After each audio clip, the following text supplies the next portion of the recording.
Okay, सो अगले part पे आते हैं। हम द मौर्यन एम्पायर पढ़ रहे हैं। हमने चंद्रगुप्त मौर्य के बारे में देख लिया, उनकी एडमिनिस्ट्रेशन पॉलिसीज़ के बारे में देख लिया। अशोका के यहाँ आ चुके हैं हम लोग, सम्राट अशोक के आसपास, और हम देख रहे हैं अशोका के religious policy and administration in the light of addicts. Addict का क्या मतलब है? इन्होंने बहुत सारे क्या कह सकते हैं, पिलर्स, केओस वगैरह में चीज़ें गुदवा रखी थी, लिखवा रखी थी, ठीक है। तो इनके जो एडिक्ट्स मिले हैं, यू सिंपल भाषा में कहें तो पिलर्स मिले हैं, या पत्थरों पे जो लिखी हुई चीज़ें मिली हैं, उससे हमें कौन से एडमिनिस्ट्रेशन के बारे में पता चलता है, कौन से रिलीजियस पॉलिसी के बारे में पता चलता है, यहाँ पे हम देखेंगे। So Ashoka religious policy works mark by tolerance and pluralism. दोनों पॉइंट का मतलब समझना है। टॉलरेंस तो हम जानते हैं, यानी एक दूसरे के प्रति सहनशीलता, है ना, दूसरों की बातों को सुनना, समझना, है ना, ऐसा। और प्लूरलिज्म का मतलब होता है कि यहाँ पे ये एक धर्म एक भाषा की बात नहीं करते थे। प्लूरलिज्म का मतलब होता है बहुभाषीय, बहुधार्मिक, है ना, कई धर्म जहाँ पे पनप रहे, कुल मिला के डाइवर्सिटी की बातें कर रहे हैं। तो अशोका की रिलीजियस पॉलिसी क्या कहता है कि भाई टॉलरेंस और प्लूरलिज्म होना चाहिए। दो पर्सनली डिवोटेड टू बुद्धिज़्म, जबकि जो अशोका थे वो पर्सनली बुद्धिज़्म को मानते थे, बुद्धिज़्म रिलीजियस को फॉलो करते थे। But he never impose on it subjects. इसका मतलब क्या है कि भाई उन्होंने जो भी कुछ कहा, जो भी पॉलिसी बनाई, नियम बनाई, है ना, कभी लोगों पे थोपा नहीं कि भाई तुम बुद्धिज़्म को ही फॉलो करो, ऐसा कभी नहीं कहा। ही रिस्पेक्टेड ऑल रिलीजियस सेक्ट्स, सभी तरह के अलग अलग रिलीजियस बुक्स को इन्होंने माना, ब्राह्मिकल हो, जैन हो, आजीविकाज हो, and urges people to be tolerant. और लोगों को भी कहा कि भाई तुम भी एक दूसरे के प्रति क्या हो, टॉलरेंस रहो, सहनशील रहो, ठीक है। रिलीजियस पॉलिसी एडॉप्टेड बुद्धिज़्म, हाँ, अडोप्टेड बुद्धिज़्म आफ्टर कलिंगाज वॉर। अभी मैंने पिछले वीडियो में आपको कलिंगा वॉर के बारे में बताया था, राइट, कि जहाँ के बाद उनका क्या हो गया, हृदय परिवर्तन हो गया। वो सारे लाशें देखकर, वो सारे खून खराबे देखकर उनका मन बदल गया। बट सपोर्टेड ऑल फेथ्स, क्या लिखा देखो, आफ्टर कलिंगा वॉर उनका माइंड चेंज हुआ और हर तरह के धर्मों और भाषाओं के प्रति उनका फेथ बन गया। Supported construction of Buddhist stupas, क्योंकि ये बुद्धिस्ट कल्चर को फॉलो करते थे, रिलीजियस को फॉलो करते थे, तो उनसे रिलेटेड स्तूपास को बनाए, विराहास को बनाए, चैत्यास को बनाए। ये सब एक स्ट्रक्चर्स के नाम है जो उन्होंने बनवाए हैं, है ना। डिस्पैच मिशनरीज, मिशनरीज कौन होते हैं? मिशनरीज वो होते हैं जो कुछ पॉलिसी, धर्म, संदेश पहुंचाने का काम करते हैं या सिखाने का काम करते हैं। तो इन्होंने मिशनरीज भेजा, किसे, कहाँ पे भेजा? श्रीलंका को। किसे भेजा था? अपने बेटे महिंदा को और बेटी संघमित्रा को। किसे? बेटे महिंदा को और बेटी संघमित्रा को। कहाँ भेजा? श्रीलंका भेजा। और साथ साथ और भी कंट्रीज़ में like Egypt, Greece, Central Asia, इन सब जगहों पर भी अपनी मिशनरीज भेजें ताकि अशोका के धम्मा के बारे में बता सकें, जो भी क्या बोलते हैं बुद्धिस्ट कल्चर है उसको बता सकें, यानी अच्छी चीज़ें, है ना। Emphasise ethical behaviour over rituals. देखो कितनी बड़ी बात लिखी, कह रहा है इथिकली हमें बिहेव करना चाहिए ओवर रिचुअल्स। अब इसका एकदम छोटा सा एग्जांपल, जैसे ऊपर हमने पढ़ा होगा अशोका धम्मा के अंदर प्रिंसिपल में कि tolerance towards animals and humans. अब एनिमल्स एंड ह्यूमंस, चलो तो एनिमल ह्यूमन को थोड़ा साइड में रखते हैं, एनिमल्स के बारे में बात करते हैं। रिचुअल्स में हम बलि प्रथा को देखते हैं कि हमेशा से रिचुअल्स में देखा गया बलि प्रथा रखी गई। तो ये बलि प्रथा के लिए मना करते थे कि भाई कितना भी है, जो एनिमल है वो भी कोई जीव ही है ना, कोई प्राणी है जिसके अंदर कुछ प्राण है, तो भाई हम ऐसे किसी को नहीं मारना चाहिए। इसको बोलते हैं ethical behaviour over rituals. Rituals के आड़ में आप रिजिड मत हो जाओ, आप थोड़े से लिबरल रहो, ऐसा इनका कहने का मतलब है। अशोकाज एडिक्ट, तो यहाँ पे बस थोड़ी बात याद रखिएगा।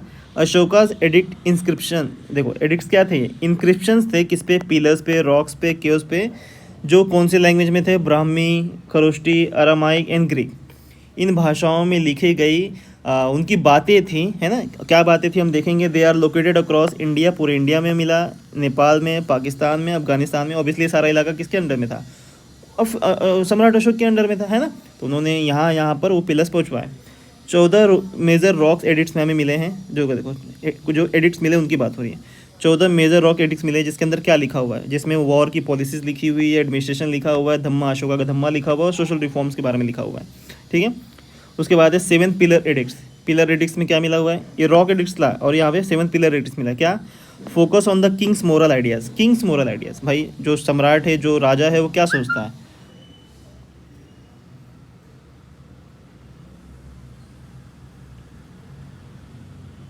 सम्राट है, राजा है, वो क्या सोचता है इसके बारे में? रिलीजियस टॉलरेंस के बारे में, व्हाट इज़ रिलीजियस टॉलरेंस, भाई की जो धर्म है, दूसरे धर्म हैं, उनको भी मतलब उनको भी जगह देनी चाहिए, उनके भी प्रति सम्मान रखना चाहिए। एंड वेलफेयर स्कीम्स के बारे में। माइनर रॉक, छोटे मोटे रॉक और पिलर्स मिले हैं यहाँ पे, बहुत सारे मिले हैं यहाँ पे, नंबर्स नहीं है, बहुत सारे मिले हैं। पर्सनलाइज मैसेज हैं, यानी राजा के पर्सनल मैसेजेस हैं उसके अंदर, और रिलीजियस इंस्ट्रक्शंस हैं, ठीक है। ये सारी चीज़ें यहाँ पे मिली हुई है। तो याद रखिएगा 14 मेजर रॉक एडिक्ट्स, ये याद रखिएगा, और 7 पिलर एडिक्ट्स, ये याद रखिएगा। फिर आ गया administrative measures and from addicts. तो एडिक्ट्स से हमें कौन से एडमिनिस्ट्रेटिव मेजर्स मिलते हैं? तो हम देखते हैं कि कुछ एडिक्ट्स पे क्या लिखा हुआ है, धम्मा महामंत्रास लिखे हैं। धम्मा महामंत्रास क्या थे, है ना, वही प्रिंसिपल ऑफ धम्मास, है ना। टॉलरेंस की बातें की गई हैं, बुजुर्गों और बड़ों, पेरेंट्स, टीचर्स के रिस्पेक्ट की बात की गई है ना। दूसरे धर्मों को समझने की बात की गई है ना। Were appointed and promoted ethics overseas administration and handle grievances. क्या क्या लिखा हुआ है इसके अंदर? Appointed to promote ethics overseas administration. Overseas का मतलब होता है भाई बाहरी दुनिया से कैसे हमें हैंडल करना है, मतलब एडमिनिस्ट्रेशन रखना है। उसके साथ साथ हैंडल ग्रीवेंसेस, इसका मतलब होता है कंप्लेंट्स और जो परेशानियाँ उसको हैंडल करना। एनिमल सेक्रीफाइस बाय बैंड, है ना। और देखो साथ में लिखा भी है कि भाई एनिमल्स के लिए हॉस्पिटल भी ओपन करके रखा था। मेडिकल फैसिलिटीज़ थी ह्यूमंस के लिए, एनिमल्स के लिए। वेल रोड, ट्रीज, शेल्टर्स, ये पब्लिक बेनिफिट के लिए, ध्यान समझना, लिखा है शेल्टर्स, ट्रीज, रोड्स और वेल्स। तो रोड से तो समझ में आता है कुएं, यानी पानी का इंतज़ाम, रोड ट्रांसपोर्ट का इंतज़ाम, ट्रीज और शेल्टर्स बनाए हुए थे पब्लिक बेनिफिट के लिए, ठीक है। उसके बाद है frequent royal tours help the king understand subject needs. बड़ा ध्यान समझना, आज के डेट में ना ये सरकारी अधिकारी इस्तेमाल करते हैं। फ्रिक्वेंट रॉयल टूर्स, इसका मतलब होता है नगर में जरा घूमी कर ले, है ना, मतलब घूम कर आ जाओ, होता है ना। जैसे आज के डेट में IAS IPS क्या करते हैं, जगह जगह पे जाते हैं, लोगों से मिलते हैं। यहाँ तक कि यहाँ पे जनता सभा भी होती है, जनता सभा, जल्दी हमने सुना हुआ है कुछ संडे वनडे को जनता सभा होती है ना, जहाँ पे जनता अपनी अपनी प्रॉब्लम्स, अपनी अपनी ज़रूरतें लेकर आती है ना। यहाँ पे फ्रिक्वेंट रॉयल टूर, सिंपल भाषा में कहें तो नगर में घूम कर जनता के बीच जाना और जनता की प्रॉब्लम्स को पर्सनली समझना, ये भी इसके अंदर मेंशन था, ठीक है। Through this addicts Ashoka transform governance into a moral responsibility. देखो क्या लिखा है, गवर्नेंस का मतलब किसी व्यवस्था को चलाना। तो किसी व्यवस्था को बस ऐसे ही नहीं चलाना है, साथ साथ मोरल रिस्पॉन्सिबिलिटी होनी चाहिए, है ना, लोगों की भलाई, लोगों के लिए अच्छा करना। सीकिंग नॉट जस्ट ओबीडियंट, कह रहा है कि भाई पालन नहीं करना है, बट स्पिरिचुअल अपलिफ्टमेंट होना चाहिए, सोसाइटल हार्मनी होनी चाहिए, मतलब अंदर से चीज़ें आनी चाहिए, है ना। एक होता है कि आप बस बातों को मान रहे हो, और एक होता है कि आप बातों को समझ रहे हो, बातों को अपना रहे हो, अपना कर आप खुद भी वो उस बात को फैला रहे हो, है ना, आप अच्छा करने के लिए आगे आ रहे हो, ऐसा। Government and society under Mauryas. तो भाई गवर्नमेंट और सोसाइटीज़ क्या थी, तो हमने देखा है कि गवर्नमेंट स्ट्रक्चर कहता था सेंट्रलाइज था। The king was the head of the state, absolute power था, हमने देखा था ना कि जुडिशरी, डिफेंस, है ना, हर सिविल, हर तरह के मामलों में किंग सबसे ऊपर था। यहाँ पे मिनिस्टर ऑफ काउंसिल्स थे जो अलग अलग डिपार्टमेंट संभालते थे यहाँ पे, है ना, जस्टिस, ट्रेड, एग्रीकल्चर। द अर्थशास्त्र detailed the functioning of the state and economic policies. अर्थशास्त्र जो किसने लिखा था, कौटिल्य ने लिखा था, जिसे हम चाणक्य भी कहते हैं, है ना। तो चाणक्य जी की जो बुक थी ये संविधान की तरह काम करती थी, कॉन्स्टिट्यूशन की तरह काम करती थी, क्योंकि इसके अंदर राज्य को कैसे चलाना है, क्या क्या पॉलिसीज़ अपनानी है, सब कुछ मेंशन था। तो आप कह सकते हो एक तरह का अर्थशास्त्र क्या था उस टाइम का, कॉन्स्टिट्यूशन था। फिर है प्रोविंसेस एंड लोकल गवर्नमेंट। तो एक तो था सेंट्रल गवर्नमेंट, है ना, और सेंट्रली ही एक्चुअली चलता था। फिर प्रोविंशियल लेवल भी बनाए गए थे, यानी राज्य लेवल पर और राज्य के अंदर डिस्ट्रिक्ट लेवल पर भी। Provinces were govern by the viceroys. याद होगा वायसरायस कौन थे, कुमारास। और ये जनरली कौन होते थे, सन ऑफ किंग, राजा के जो बेटे होते हैं वही क्या होते थे, यहाँ पे वायसरायस होते थे, है ना। हमने पढ़ा था ना 4 तरह के वायसरायस, 4 तरह के हमारे प्रोविंसेस थे। Local officials handle policing. देखो लोकल ऑफिशियल्स, अब जो लोकल लेवल पे गवर्नमेंट है, ग्रामीण लेवल पर या शहरी लेवल पर, वो क्या करते थे, पुलिसिंग का काम, रिकॉर्ड कीपिंग का काम, टैक्सेशन का काम। Cities like Pataliputra, Ujjain and Takshashila has urban councils, और यहाँ पे अर्बन काउंसिल्स भी रहे हैं। फिर आता है जुडिशियल सिस्टम में क्या था, judiciary was strict and codified है। देखो कितना लिखा हुआ है, स्ट्रिक्ट था और कोडिफाइड का मतलब सबके लिए सज़ा लिखी हुई थी। यहाँ पे ऐसा नहीं था कि राजा जो बोलेगा वही होगा, सज़ा प्रॉपर प्रॉपर प्रॉपर सज़ा लिखी हुई थी। बात को समझना, जैसे आज के डेट में हमारी आईपीसी की धाराएं होती हैं, उसी तरह से उस टाइम अशोका, सम्राट अशोक या यूँ कह सकते हो मौर्यन एम्पायर में जुडिशरी कैसी थी, स्ट्रिक्ट थी और कोडिफाइड यानी लिखी हुई थी। पनिशमेंट कुड भी हार्श, यहाँ लिखा था पनिशमेंट कुड भी हार्श भी हो सकता था, फाइन हो सकता था। म्यूटिलेशन, म्यूटिलेशन का मतलब होता है अंग भंग, इसका मतलब कह सकते हो जैसे कि मान लो हाथ काट दिए या पाँव काट दिए, होते ना, राजा भाई कर सकते थे, ये उन्होंने नियम बना के रखे थे। जैसे किसी ने चोरी की तो हाथ कटवा दिया। दुबई, कतर, ऐसे सब जगहों पर हम सुनते हैं कि भाई ऐसा कुछ नहीं है, हमें मतलब एग्जैक्टली नहीं पता, लेकिन बचपन सुन रहे हैं ना कि दुबई या कुछ देश ऐसे हैं जहाँ पे हाथ काट दिया जाता है चोरी करने पे, तो ये म्यूटेशन हो गया, म्यूटिलेशन हो गया। उसके बाद है डेथ पेनल्टी, या फिर फांसी की सजा या फिर मृत्युदंड, जो भी कह सकते हो। सिविल और क्रिमिनल केसेस को अलग से ही हैंडल किया जाता था, सिविल और क्रिमिनल केसेस को अलग से हैंडल किया जाता था, मतलब सिविल अलग और क्रिमिनल अलग, जैसे कि आज की डेट में भी हम करते हैं। सिविल मामले अलग होते हैं, सिविल कोड अलग होता है और क्रिमिनल कोड अलग होता है ना। तो आप कह सकते हो कि देखो बहुत सारी चीज़ें हमने हिस्ट्री से ली हैं आज की डेट में, राइट। इकोनॉमी कैसा था, एग्रीकल्चर जो था मेन इकोनॉमिक बोन था, ऑब्वियसली बैकबोन था, क्योंकि हम जानते हैं कि भाई खेती ही सबसे मेन सोर्स था इनकम का, लैंड रेवेन्यू का। Irrigation and land taxes were emphasise, है ना। ट्रेड एंड कॉमर्स बहुत अच्छी तरह से फ्लरिश था, डोमेस्टिकली भी और इंटरनेशनली भी। डोमेस्टिक का मतलब क्या है, घरेलू, यानी कि देश के अंदर ट्रेड कॉमर्स बहुत बढ़िया तरीके से चल रहा था और हम इवन बाहरी देशों से भी व्यापार करते थे, है ना। उसके बाद use of punch mark coin. What is punch mark coin, coin को गर्म करके उसके ऊपर थप्पा मार देना किसी डिज़ाइन स्ट्रक्चर से, है ना, पंच मार्क बोलते हैं ऐसे। जैसे आज की कॉइन तो हमारी चलो प्रिंट होकर आती है ना, मशीनों में बंद कराती है। पंच मार्क का मतलब कि भाई गरम गरम सिक्कों पे कुछ क्या बोल सकते हैं, किसी दूसरे स्ट्रक्चर से, स्ट्रॉन्ग स्ट्रक्चर से उस पर थप्पा मारना जोर से, तो उस पर डिज़ाइन बन जाता है। And trade routes were like, okay, Uttarapatha and Dakshinapatha, ज़रा ध्यान से देखना। Trade route, major trade route Mauryan empire के टाइम कौन से थे, उत्तर पथ या उत्तर पथा या दक्षिण पथा। उत्तर का मतलब होता है नॉर्थ, पाथ का मतलब होता है रोड या रूट जो बोलो, तो नॉर्थ रूट यानी नॉर्थ की तरफ। अच्छा, नॉर्थ मतलब क्या, यहाँ पे नॉर्थ वेस्ट की खासकर बात हो रही है, जैसे कि इंडिया से निकले यहाँ से तो पाकिस्तान, अफगानिस्तान और उसके ऊपर कजाकिस्तान, ये सब जो रूट था ये सबको उत्तर पथा कहा जाता था। और दक्षिण पथा क्या है, दक्षिण पथा सिंपल है, ये साउथ की तरफ की बात हो रहा है, जो हमारा डेक्कन वाला इलाका है ना, आंध्र प्रदेश, तेलंगाना, है ना, और जो भी है कर्नाटक, ये सब को की तरफ जाने वाले रास्ते को दक्षिण पथ है। ये दोनों मेजर ट्रेड रूट थे, ये हिस्ट्री में बहुत नामी है ना। उसके बाद आ गया सोसाइटी। सोशल स्ट्रक्चर कैसा था, द वर्ना सिस्टम कंटिन्यू, यहाँ पे वर्ना सिस्टम कंटिन्यू था। वर्ना सिस्टम जानते हो ना, ब्राह्मण, क्षत्रिय, शूद्र, वैश्य, है, ये कंटिन्यू था। Mauryan state allowed some social mobility, यहाँ पे मौर्यन स्टेट में कुछ सोशल मोबाइलिटी थी, जैसे कि हम कह सकते हैं थ्रू क्या बोल सकते हैं, specially through guilds and professions, यानी प्रोफेशन के थ्रू और अलग अलग डिपार्टमेंट के थ्रू अपने क्या बोल सकते हैं, वरना को आप चेंज भी कर सकते थे। The rise of urban centres, यहाँ पे अर्बन सेंटर्स बहुत सारे राइज हुए, जिसकी वजह से डाइवर्सिफाइड सोशल स्ट्रक्चर बना, यानी हर तरह के लोग क्या हो गए लगे, एक जगह रहने लगे। जैसे आज दिल्ली देख लो, मुंबई देख लो, कोलकाता देख लो, है ना, बैंगलोर देख लो, यहाँ पे कोई आपको अलग अलग नहीं नज़र आएगा, यहाँ पे सब मिक्स नज़र आएंगे, यानी सब साथ में रह रहे हैं। यही आप किसी बिहार या यूपी के किसी गांव में चले जाओ तो वहाँ पे एक ग्रुप होता है अलग से कि भाई ये इलाका जो है पंडिताना है, ये इलाका जो है ठाकुरों का, ये इलाका जो है मुस्लिमों का है, ये इलाका जो है हिंदुओं का है, ऐसा होता है ना। लेकिन शहरों में कैसा होता है, जनरली ये मिक्स्ड होता है, डाइवर्सिफाइड होता है। वीमेन रोल कैसा था, तो women had a limited political role, मतलब पॉलिटिक्स में पार्टिसिपेट करने के लिए इतना ज़्यादा अलाउ नहीं था, या फिर कह सकते हो कि इतना ज़्यादा अप्रिशिएट नहीं किया जाता था। Participated in economical and religious life, पर ये इकोनॉमिकल यानी पैसे वैसे में, ज़मीन वमीन में, और रिलीजियस यानी पूजा पाठ की चीज़ों में इन्वॉल्व हो सकती थी। सम सर्व एज अ ऑफिशियल्स, कुछ लोग ऑफिशियल्स की तरह काम करते थे, कुछ मॉन्ग्स यानी कि फीमेल मॉन्ग्स, और उसके बाद कोर्ट परफॉर्मर्स, कोर्ट के अंदर काम करने वाले लोग भी यहाँ पे हो सकते थे।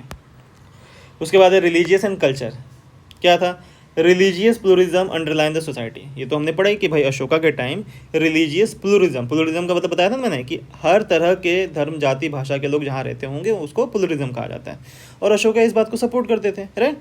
The period witness the rise of Buddhism, देखो इसी पीरियड में, मौर्य काल में ही बुद्धिज्म बहुत तेजी से बढ़ा, क्योंकि सम्राट अशोक और ये जो थे वो बुद्धिज्म को बहुत फॉलो करते थे। जैनिज्म भी बढ़ा, और कंटिन्यूएशन ऑफ वैदिक ट्रेडिशन भी, यानी जो हिंदू धर्म का जो वैदिक ट्रेडिशन है वो भी बहुत तेजी से बढ़ा, ठीक है। आर्ट और आर्किटेक्ट क्या था, तो अशोका के पिलर्स को हम अगर देखें तो रिप्रेजेंट करते हैं मौर्यन आर्ट को। अब देखिएगा कभी फोटो वगैरह निकाल कर ऑनलाइन तो आपको समझ में आएगा कि कितनी बढ़िया तरीके से, प्रॉपर तरीके से उसको बोलते हैं ना कि रीफाइनमेंट किया गया था, रियलिज्म उसमें नज़र आएगा आपको।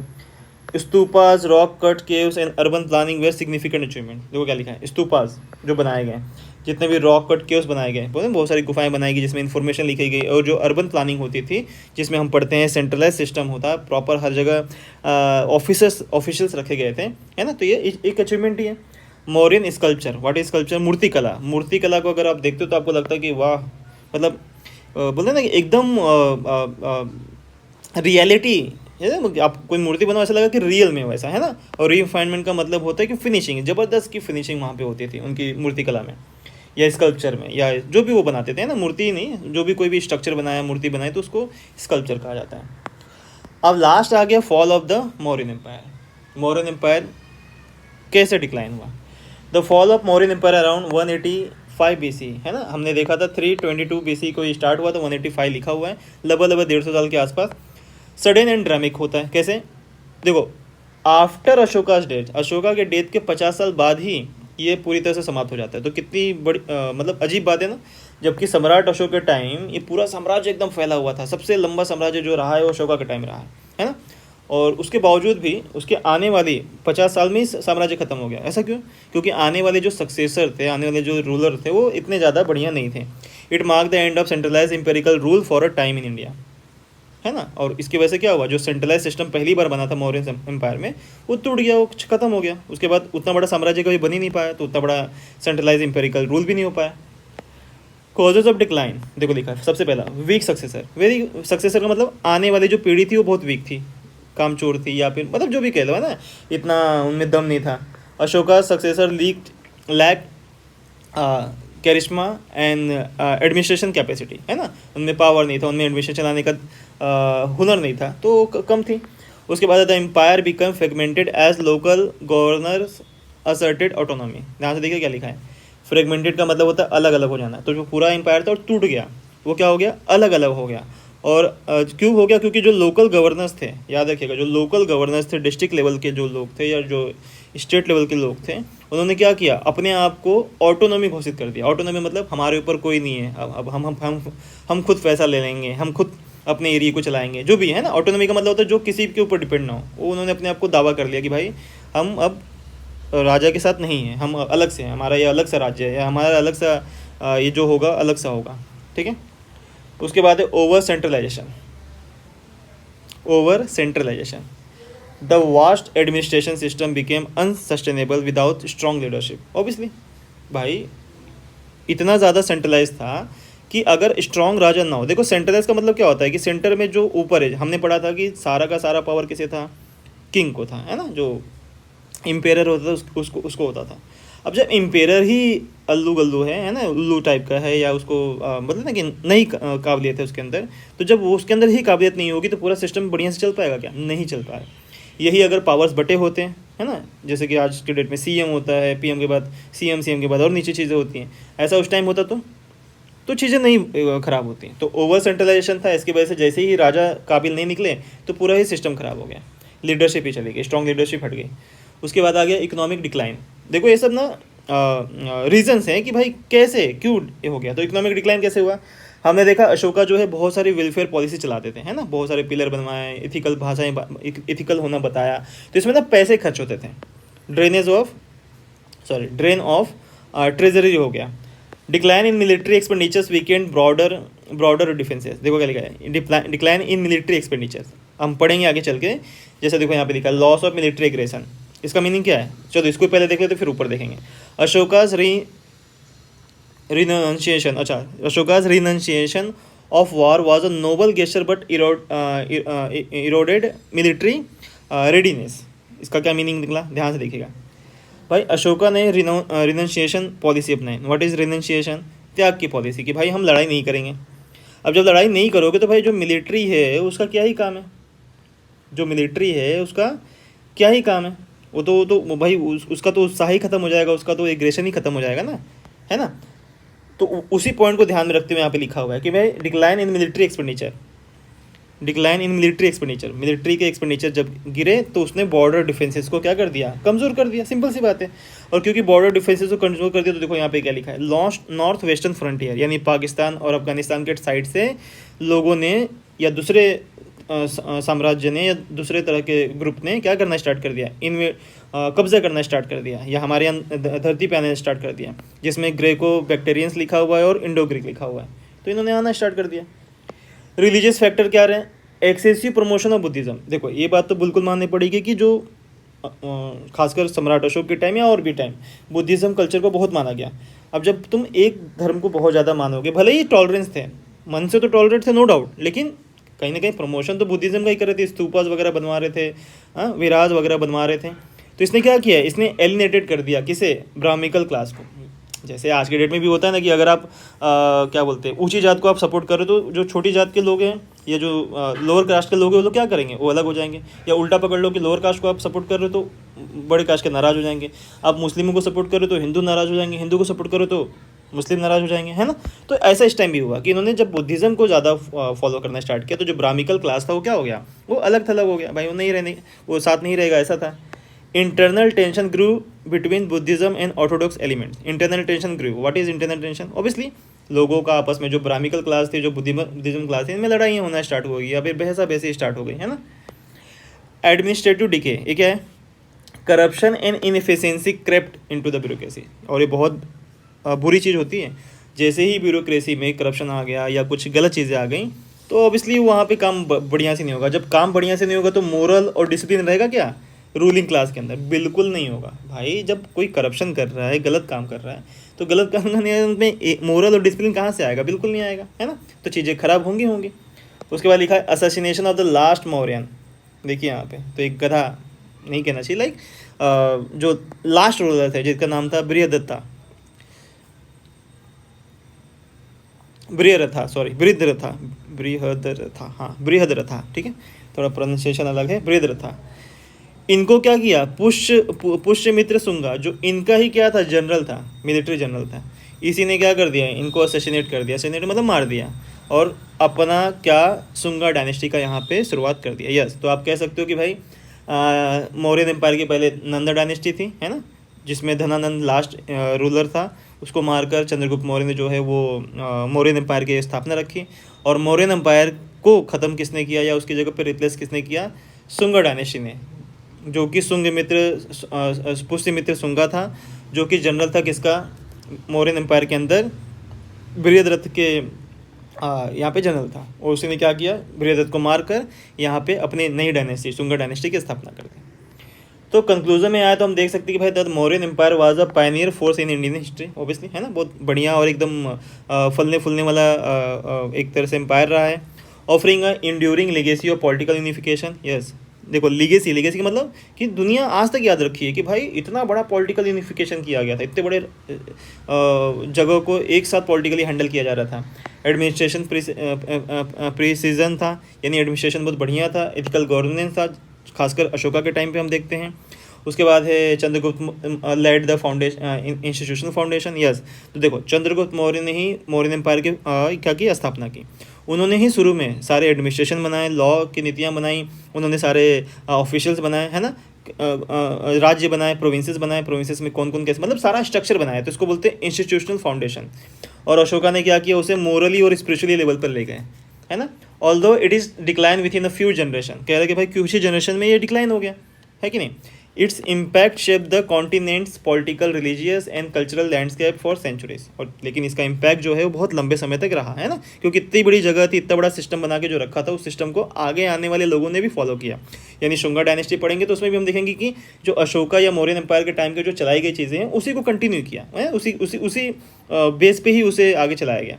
The empire remain a symbol of India's early statecraft. Empire आज भी शासन कला में, इंडिया के शासन कला में सबसे उत्तम माना जाता है, रिलीजियस टॉलरेंस में के मामले में बहुत माना जाता है, और माना जाता है कि इसके अंदर जो लीडर्स थे वो बहुत विजनरी थे, खासकर चंद्रगुप्त मौर्य और सम्राट अशोक, ठीक है। तो इस तरह से चैप्टर जो है यहाँ पे एंड होता है हमारा। मिलते हैं नेक्स्ट क्लास में, चलिए बाय।